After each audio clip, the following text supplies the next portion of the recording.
Hello and welcome to another Wizard Wenzel YGO video. In this video, I'm going to be going over my current Dragon Link build for the February 2023 format.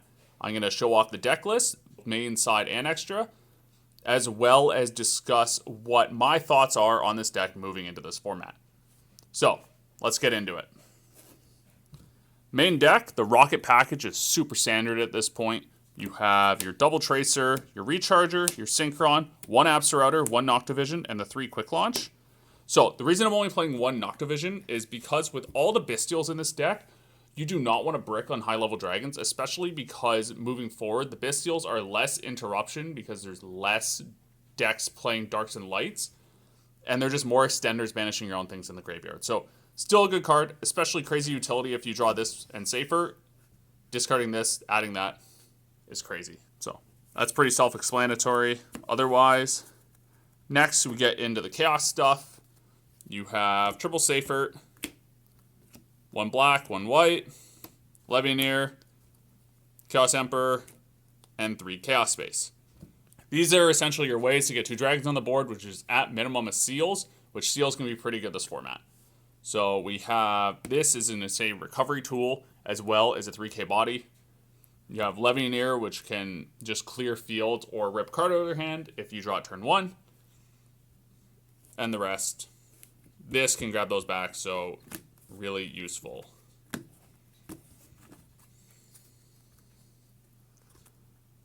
Next, you have the 2 field spells, so Ravine, Boot Sector. I used to say, oh, you never want to draw this, but now with Kashtira potentially ripping your Striker Dragon out of your extra deck, maybe it's not that bad. If you can get to a Rocket in hand as well. So next, we move on to the Bystial. So we're playing double Lubellion, triple Magnemite, and then 1 Druis Worm, 1 Sarnier, 1 Baldrake. So I'll explain why. I needed to cut deck count. I think 3 Lubellion is a little much. You can grab it off Chaos Space, so essentially you're playing 5 copies of it. And then the Magnemite is critical because that's how you're going to maintain your resource grind throughout the game. And then you can grab any of these off of Magnemite if you summon this on your turn 1, or you can summon one of them off Heretic Seals if need be.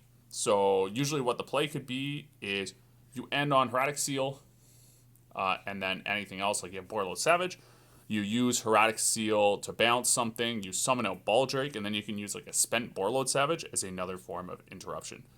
Sarnier is still here because dumping Branded Regained when you have Beast Engrave is still really good. Or discarding this for Dragon Ravine to put a Lubellion in grave can be pretty useful too. And then Druis Worm, it has plays with Baldrake, it has plays with IP Masquerena as just another form of interruption on your opponent's turn. And then for the branded spell traps, for Lubellion, it's just Beast and Regained.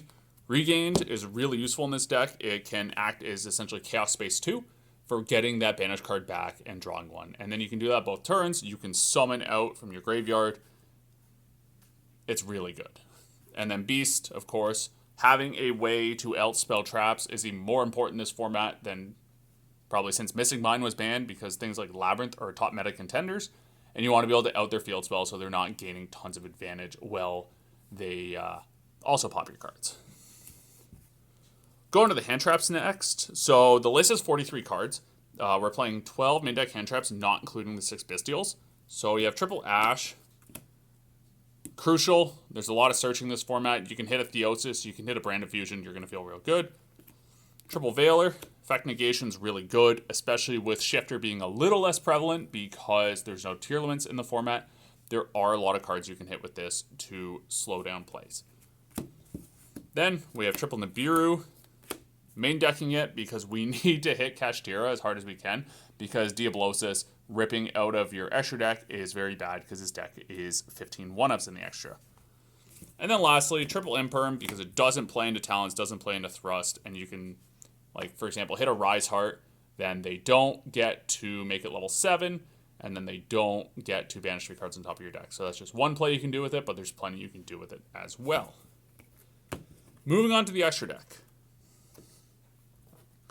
We have Striker Dragon Pistius or Link 1s, pretty self-explanatory. For your Link 2s, you got Romulus, Seals, Galindrus, Quadboral as the dragons. All pretty standard since like multiple formats ago.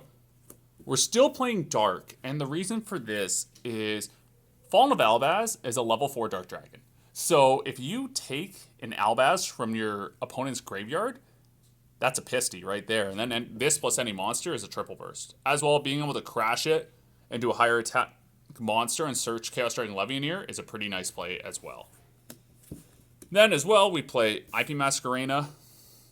Some people were cutting this, but I still think it's pretty good, especially if you can put the Juris Worm on board, or even just going into a Nightmare Unicorn on your opponent's turn can be enough to interrupt.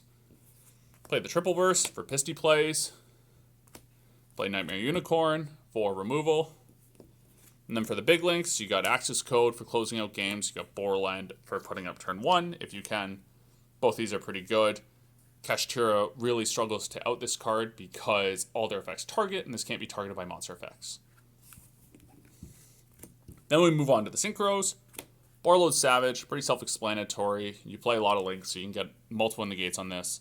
Although you can only use 1 per turn, it is a good way to interrupt your opponent, and also a big monster for follow-up plays. You play this for time, as well as board removal. And then you play the Baron de Fleur because your Tracer plus any Bystial, it's a free Baron. Sometimes it catches your opponents off guard because when they see 2 dragons on field, they think you're going to make additional plays that they can negate later, and they don't expect the Baron coming out right away. That's it for the extra. Now let's move on to the side deck. Playing 3 Fenrir, and the reason for this, they clash with the Bestials. But this is 4 matchups where the Bestials are not very good. So you side to like a minimum Bestial count, like 3 Magnamut, because it's still a great extender plus search for your turn. And then you replace the rest with Fenrirs so that you can, and for going second especially, so you can really interrupt your opponent, plus have follow-up because you can just search a second Fenrir. Triple Talents, because when you go first, Talents to draw 2 can be really good, or ripping card out of their hand to just know what to negate can be really powerful. Then we play Triple Book of Eclipse. Again, for Kashtira mostly, but things like Flunderies, this can be really good as well, flipping all the cards face down, and then you should be able to out their board without letting them draw any cards by the end. Then we have the Feather Duster and 2 Cyclones. This is just Labyrinth's a deck. Floodgates are a thing. Floodgates are very much a thing this format, so spell trap removal is required. And then last 3, I was trying to think what's the best Floodgate you can play, because, you know, when you're going first, you want to just have the win button because we're, you know, back to a format where that exists. So you just play 3-dimensional barrier. This hits almost every deck in the format right now. You call Fusion, Branded's turn is basically over. You call Xyz, Kashtira is not doing that much to you, so on and so forth. So for like cards 13 to 15 in the side deck, this seemed like a no-brainer for me. So that's it for the deck. Some things that you might want to consider siding instead of what I listed. Artifact Lancia can really just stop the Kashtira player's turn. Same with things like Chaos Hunter. And then Chaos Hunter discard Absorouter can be pretty cool too. So just some options to consider. So that is the deck. If you liked the video, please subscribe as well as like and comment. Willing to hear any suggestions you guys have for improving it this format. I want to play this deck more instead of playing Branded because Branded's really boring. So any suggestions, more than welcome. That's everything, and I'll see you in the next video.